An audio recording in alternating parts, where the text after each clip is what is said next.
Alors l'idée c'est de faire un petit atelier assez concret, on va dire. Parler 20 minutes du setup qu'on a mis en place entre Gédéon et Memobank, comment on en est arrivé là, enfin ce qu'on fait déjà, comment on en est arrivé là. Et puis prendre éventuellement des questions voilà, pour échanger sur le sujet. Le sujet c'est l'automatisation bancaire. C'est notre grand sujet, c'est l'avenir de la banque, c'est le futur de la banque. Mais peut-être Alexandre, est-ce que tu peux te présenter? Oui, absolument. Donc, Alexandre Siri, moi je suis actuaire chez Gédéon. Donc, actuaire, donc Gédéon, qu'est-ce que c'est? C'est un courtier en assurance et on a un produit d'assurance retraite, donc sur le plan épargne retraite. Et donc, actuaire, je fais toute la partie métier, technique de l'assurance et je gère aussi la plupart des flux financiers qu'on peut avoir dans la gestion d'un contrat d'assurance. Ça s'est créé quand Ça s'est créé, Gédéon a été créé fin 2022. Donc on a fait une levée de fonds fin 2022. Et donc là on a grandi, on est une petite cinquantaine à peu près maintenant sur le groupe. Et récemment on a eu une entrée au capital de Malakoff Humanis, donc, qui nous permet de, là, sur les derniers 6 mois de bien grossir, d'évoluer dans ce monde de la retraite. Et de notre côté, donc Memobank, on est une banque de plein exercice qui se concentre sur les PME ETI. On a reçu notre licence d'établissement de crédit en 2020, juillet 2020, et on est opérationnel depuis septembre 2020. Donc, ça fait 4 ans du coup qu'on fait évoluer un produit bancaire. On a recréé absolument tout de zéro, à la fois sur la partie réglementaire, puisqu'on est allé chercher une licence from scratch, mais aussi sur le plan technologique. On n'a absolument rien acheté sur étagère. Toute notre technologie est faite par notre équipe technique. Donc on maîtrise 100% de notre stack technique. On a une particularité aussi, c'est qu'on est une des rares banques à être connectée directement aux chambres de compensation. On est connecté sur la partie CEPA à EBA Clearing, qui nous vraiment en direct. Donc on est vraiment au cœur des systèmes de paiement européens. On est membre principal Visa aussi, ce qui nous permet d'émettre nos propres cartes. Et on a deux partenariats sur la partie internationale, ce qui nous permet d'avoir une atteignabilité maximum avec JP Morgan et Bank of New York. Et nous, notre grand truc, c'est d'avoir recréé tous ces produits bancaires, tous les produits que vous connaissez, des comptes, bien sûr, donc tout ce qui a rapport avec le dépôt, le paiement et le crédit, puisqu'on fait du crédit, puisqu'on est une banque. Et au-dessus de ça, maintenant, on commence depuis 2-3 ans à proposer des produits, on va dire, plus logiciels d'automatisation au-dessus de cette couche bancaire, et notamment une API. Et donc peut-être le premier point à faire, c'est de faire un petit peu éclaircir un tout petit peu, parce qu'il y a beaucoup de moyens de se connecter à une banque. Il y a beaucoup la connectivité, c'est un truc c'est un sujet qui est là depuis 20 ans, on va dire, dans les banques. Et notamment, ce qui est très connu, c'est les API DSP2, donc des API qui ont été ouvertes de manière, on va dire, le régulateur a forcé les banques à s'ouvrir suite au lobbying intense de pas mal d'acteurs. Sur 2 choses, à la fois la consultation des comptes et l'initiation de paiement. Donc deux types d'API. Et toutes les banques aujourd'hui en Europe doivent nécessairement proposer ce type d'API à des acteurs tiers, donc pour que des entreprises se connectent à des tiers qui eux-mêmes vont se connecter à des banques. Donc c'est un setup assez précis. Malheureusement, alors ça marche, hein, c'est très bien. Il y a deux grands problèmes avec ce type d'API. Un, c'est assez limité, puisqu'il n'y a que de la consultation de compte, généralement de la consultation de compte courant, et du paiement très simple, pas toujours instantané. Et elles ont aussi la réputation, sur les anciens acteurs en tout cas, de pas forcément avoir un niveau de qualité exceptionnel. Donc ça permet de faire des petites choses, notamment sur la partie B2C, c'est intéressant, consulter ses comptes sur un agrégateur et faire des petits paiements, mais sur la partie industrielle, on va dire, c'est un peu plus compliqué. On a un autre type de connectivité qui s'appelle EBIX, qui est là depuis les années 90 dans le monde de la banque. Toutes les banques en fait, se parlent comme ça, c'est un peu le langage des banques, soit par EBIX, soit par un autre réseau qui s'appelle SWIFT. Donc ça, c'est un standard, donc c'est top, ça marche bien, toutes les banques fonctionnent comme ça. Un standard un peu ancien, un peu complexe à mettre en place, mais qui fonctionne, mais qui est surtout généralement interbancaire. Et enfin, la dernière façon de se connecter à une banque, c'est ce qu'on appelle les API premium. Donc des API qui, d'une certaine façon, ressemblent aux API des SP2, mais avec deux grandes différences.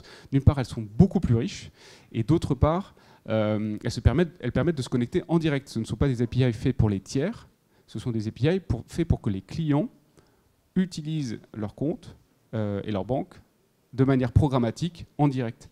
C'est-à-dire au lieu d'utiliser son clavier et sa souris, on utilise des interfaces programmatiques et donc des robots concrètement pour pouvoir faire tout un tas de choses.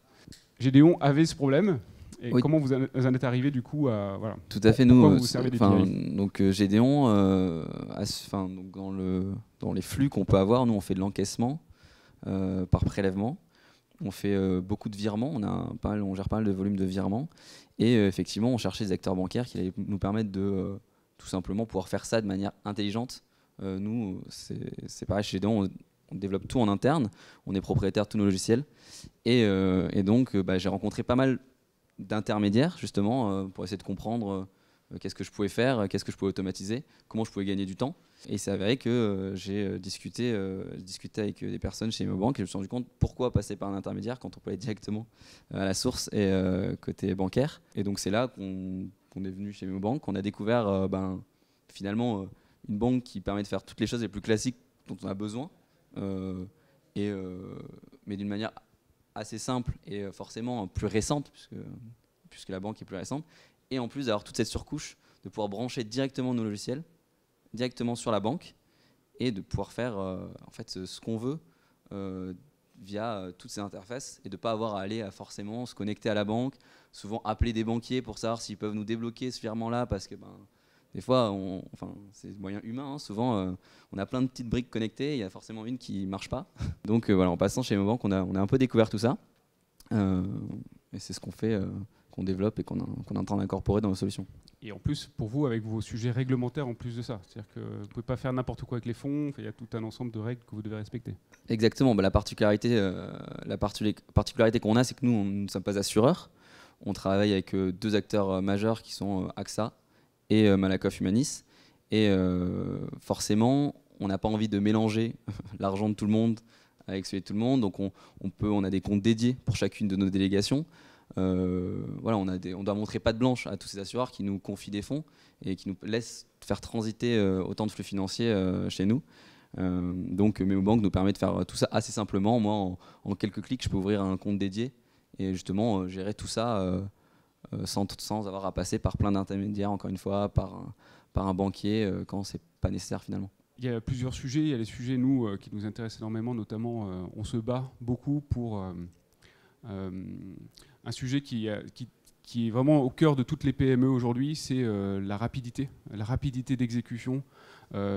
Toutes les PME, toutes les ETI opèrent dans un monde qui fonctionne 24/24, 7 jours sur 7, 365 jours par an. Le commerce ne s'arrête jamais. Or, les banques traditionnelles et souvent les acteurs, on va dire financiers traditionnels, fonctionnent souvent quand même 5 jours sur 7, de 8h à 17h et pas en instantané. Il y a énormément de limitations. On connaît ce terme batch, par exemple. Les banques aiment bien opérer par batch et donc faire des paiements qui sont faits une fois par jour. Nous, c'est un peu notre grand combat, c'est dire maintenant, en fait, les PME, elles ont besoin d'opérer tout le temps, elles ont besoin d'être payées vite et elles ont besoin de payer vite aussi. Et pour être compétitif à l'échelle européenne ou à l'échelle mondiale, face à des acteurs qui eux-mêmes opèrent en temps réel, il faut avoir des acteurs et des sous-jacents, on va dire, qui opèrent aussi en temps réel. Donc il y a cette notion de paiement instantané qui aussi, je pense, oui, absolument. Puis c'est vrai que le paiement instantané, maintenant, on l'a un peu tous sur notre banque personnelle.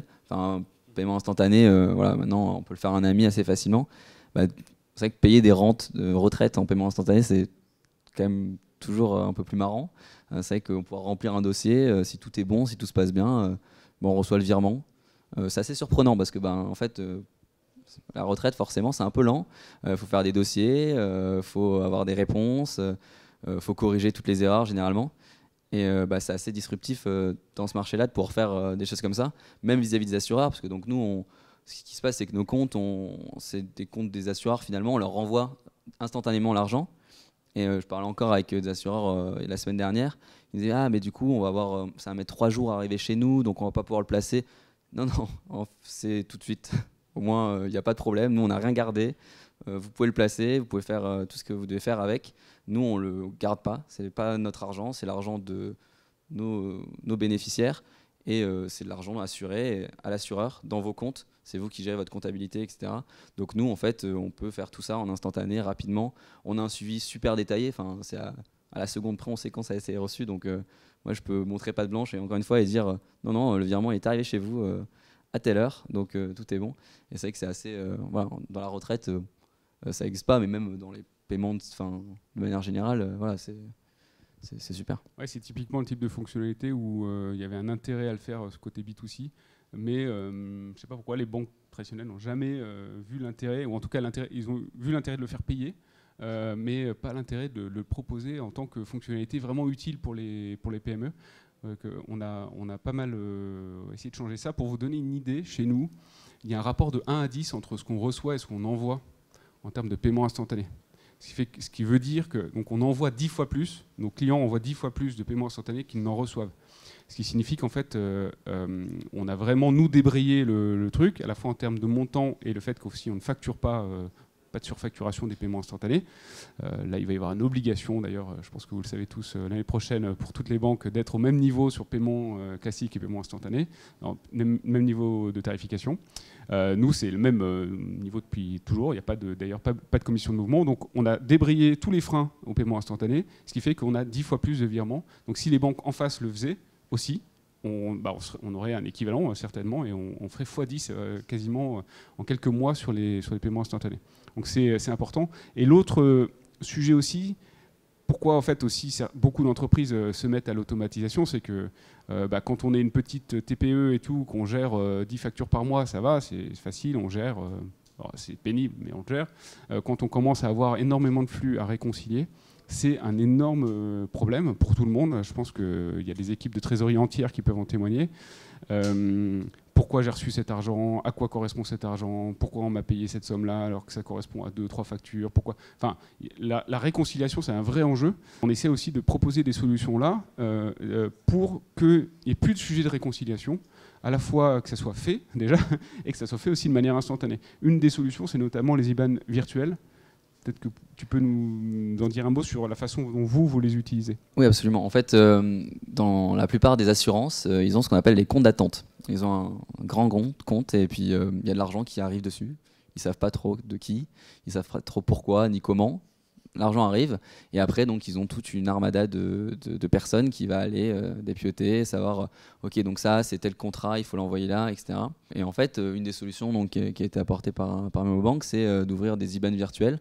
Donc en fait encore une fois via l'API ou via l'interface, on peut ouvrir un IBAN virtuel et donc l'ouvrir à une personne identifiée, c'est-à-dire demain quelqu'un veut me faire un virement et ça peut être donc des personnes qui veulent m'envoyer une cotisation d'assurance, mais aussi un client pour régler une facture, on peut lui créer son IBAN virtuel, donc savoir que sur cette IBAN je dois recevoir 100 € et je reçois l'argent, moi je fais ma trésor donc je le renvoie chez mes assureurs et c'est identifié, en fait je sais d'où vient l'argent parce que j'ai donné cette IBAN qu'à une seule personne, je sais que le montant est le bon, enfin, s'il m'envoie 102 ou 98 je peux aller le voir et lui dire bah non c'est pas le bon montant et renvoyer tout ça, et c'est assez transparent côté comptable puisque c'est relié à un seul compte. Donc j'aurais vraiment mon compte Malakoff Humanis sur lequel j'aurais créé un IBAN virtuel pour une seule personne et qui arrive bien dans le compte Malakoff Humanis. Mais moi, ça me permet juste d'identifier le flux et savoir que côté gestion, je peux enregistrer l'opération, lancer des investissements financiers, donc dire à la personne qu'on a bien reçu son argent. Voilà. Donc ça permet de passer là-dessus sur du virement et pas perdre énormément de temps à la réconciliation. Concrètement, comment tu as démarré ce projet? Qu'est-ce qu'il vous a fallu je sais pas, analyser, regarder chez vous? Quelles étaient tes contraintes à la base? Et comment tu as vraiment démarré le projet? Et combien de temps ça a nécessité, etc. Pour qu'on soit un peu dans le concret. Ouais. Alors moi, je ne suis pas du tout développeur. Je suis donc plutôt formation de matheux, entre guillemets. Et donc, je fais des expressions de besoin. Donc, moi, c'était simple. Hein. Je voulais recevoir de l'argent ou en envoyer. via nos outils. Donc j'ai fait un peu ça, et bon, ben, on est une petite boîte, donc généralement je fais aussi les spécifications, donc je suis allé un peu plus loin, et ben, j'ai ouvert la documentation de Mobank. Bon, au début, je me suis dit, oula, qu'est-ce qui va se passer? Il faut que je découvre ça. Je ne sais pas comment ça marche, des documentations d'une API. Je savais globalement ce que c'était, hein, mais... Et donc, bah, j'ai lu, il y a plein de schémas qui expliquent. En fait, c'est finalement très très simple parce que tout est bien documenté, on peut comprendre facilement. C'est expliqué en français et en langage plus que je ne comprends pas, mais comme ça, tout le monde s'y retrouve. J'ai pu faire quasiment une spécification technique pour les développeurs. Après, j'ai donné ça chez un développeur chez nous. Qui apprend en main, il fait ok, bon bah mais il y a la doc technique, ok, très bien, donc il y a sa partie, il a pu changer le langage et mettre le langage développeur et comprendre ce qu'il voulait. Et en fait, ça a été super simple. Je lui ai créé un compte dédié, je lui ai mis 10 € dessus et on s'est envoyé plein d'argent sur nos comptes chacun. On a fait des prélèvements, des virements un peu dans tous les sens pendant une petite phase de test. Puis on a vu que tout fonctionnait. On a dit bon bah ok, il n'y a pas eu beaucoup. Je crois qu'on a eu une question alors, qui était très très technique, auquel je ne savais pas, et donc on avait contacté votre support, ça a été répondu je pense dans la journée. C'était une histoire de paramétrage. Et, voilà, donc vraiment finalement le projet a été super simple. J'ai fait une expression de besoin qui s'est transformée en une spécification un peu technique de ce que je voulais via ma lecture de la documentation. Et après tout a roulé. Vraiment, ça a été, on a fait ça cet été. Combien de temps du coup, de bout en bout? Bout en bout. Et de dev? Nous, on marche sur des sprints de 3 semaines chez nous. Donc, grosso modo, on doit avoir fait tout ça. Les développements sont faits en 3 semaines, les tests aussi. Donc, on a eu un seul sprint pour sortir toutes les fonctionnalités.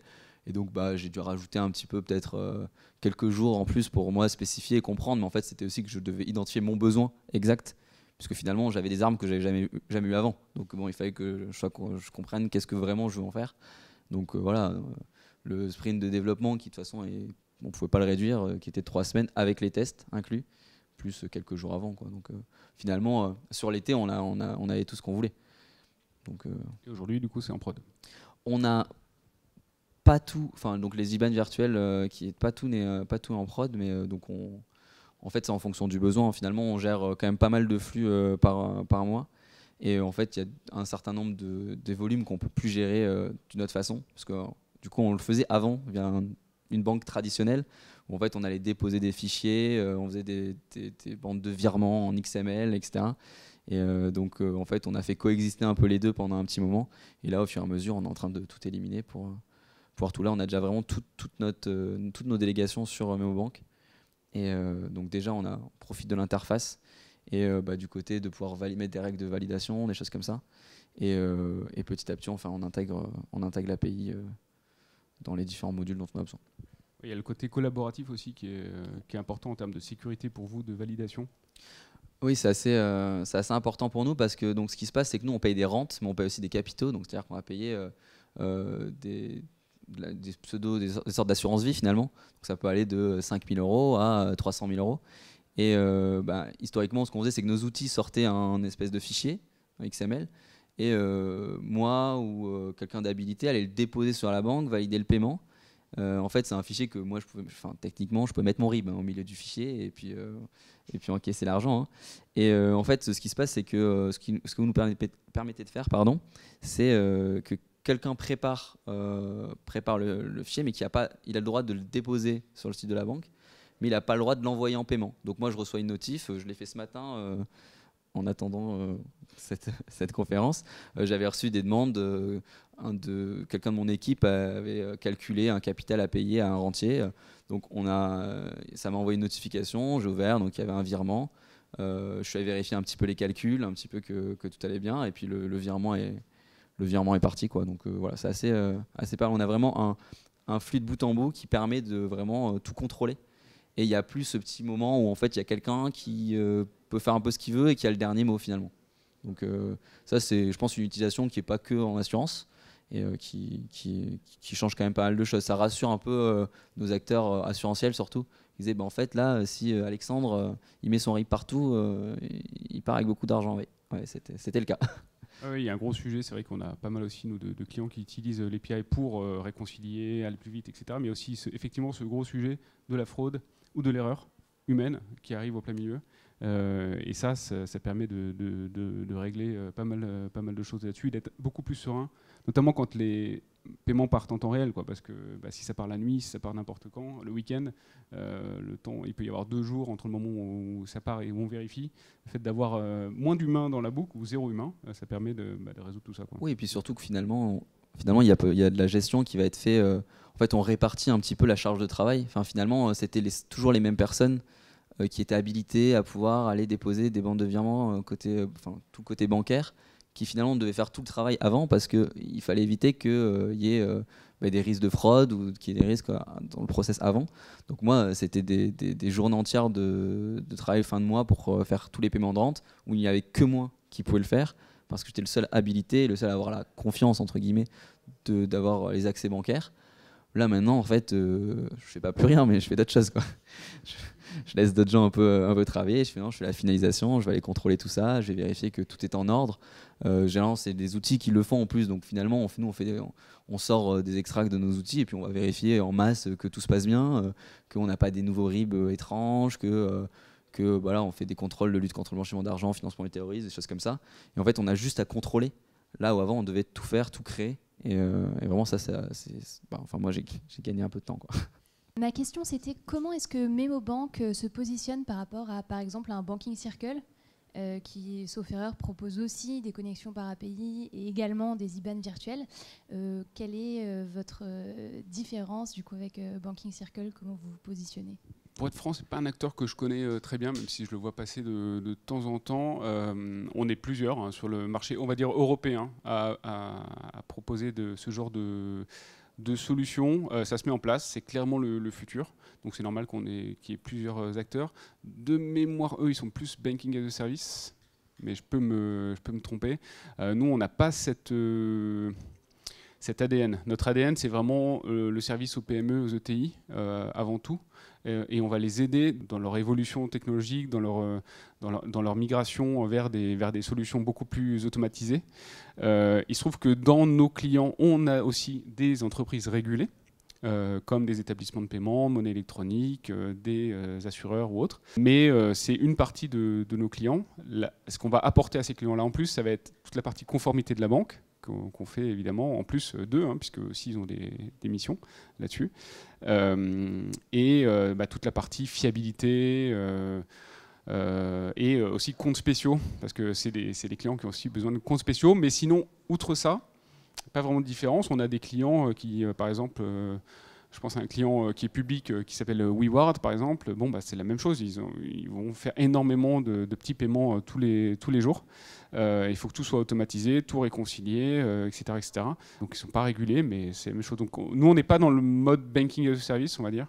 On est plus vraiment dans comment fournir le maximum d'outils pour que les équipes financières, équipes finance, puissent se concentrer justement sur leur vrai boulot intéressant, plutôt que sur des choses qui sont rébarbatives tous les jours. Voilà. Donc c'est ça notre mission. Ok, merci. Je voulais savoir, tous vos produits ils sont accessibles par API ou pas? Quasiment. Okay. La seule chose qui n'est pas accessible aujourd'hui par API, ça va être les paiements internationaux en émission. En réception, bien sûr, ça marche. Mais en émission, ça ne fonctionne pas. On avait des sujets de qualité. On voulait être certain. En fait, en gros, dès qu'on passe sur du paiement international, on passe par le réseau SWIFT. Donc là, on passe vraiment par un réseau où il peut y avoir plusieurs banques de correspondance, typiquement dans le schéma. Donc quand c'est facile et que c'est des banques ultra connues, ça fonctionne très bien, très vite. Sur des devises super connues, ça fonctionne bien. Dès qu'on est sur de la devise un petit peu moins commune, plus des banques qui peuvent être absolument n'importe où dans le monde, là, il y a des humains parfois qui se mettent dans le chemin. Et du coup, on avait des sujets de qualité qu'on a en fait réglés là récemment.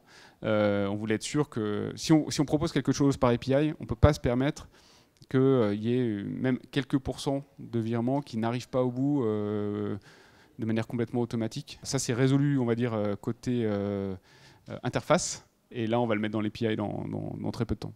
Okay. Mais sinon, l'idée pour nous, c'est vraiment tout ce qui est possible de faire avec un clavier et une souris doit être possible via l'API. Il n'y a pas de différence. Pour nous, on ne fait pas de différence. Je peux ouvrir un compte à terme par API, En fait, on nous l'a jamais demandé, cette fonctionnalité-là. Mais si on nous le demandait, on le ferait, ouais. Ok. Après, le compte à terme nécessite signature électronique quand même, donc il y a un petit sujet là-dessus, mais ça serait possible. Ouais. En tout cas, d'amorcer le process d'ouverture. Ouais. En fait, juste pour être un tout petit peu plus précis encore là-dessus, nous, on ne donne pas accès à une surcouche qui aurait été pensée pour faire une API au-dessus de notre core banking system. On donne accès à notre core banking system. Ça fait une énorme différence en fait. Ce qu'on utilise nous en interne, c'est la même chose que ce qu'on fournit à nos clients. Alors, je schématise légèrement en disant ça, mais je ne suis pas très loin de la réalité. Et donc ça permet de fournir justement de l'évolution. Dès qu'il y a une petite évolution qui est faite pour nous en interne ou sur l'interface, elle va être directement dans l'API, sans même qu'on ait quasiment de travail à faire sur le sujet. Merci beaucoup. Merci beaucoup.